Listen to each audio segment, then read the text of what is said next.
kasinsin update lang sa inyo na kung bakit wala tayong upload these few days, kasi eto nagkaroon ako ng aberya. So ano tawag dyan, nandito tayo na admit sa hospital. Basta ano lang, pagka medyo gumaling-galing na tayo, mag-upload ulit tayo, no?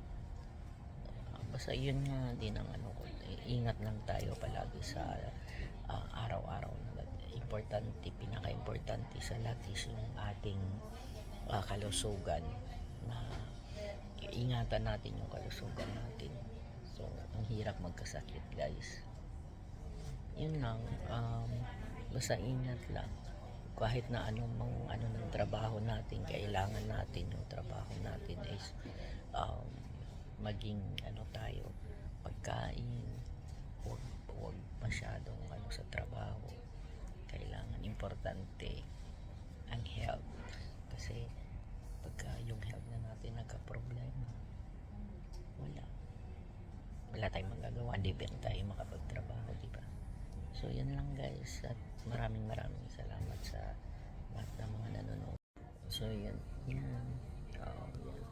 swero ko sa taas. Ayan. Thank you, guys, maraming salamat. God bless everyone. Thanks for watching. Don't forget to subscribe, like, and comment sa ating YouTube channel. Bye!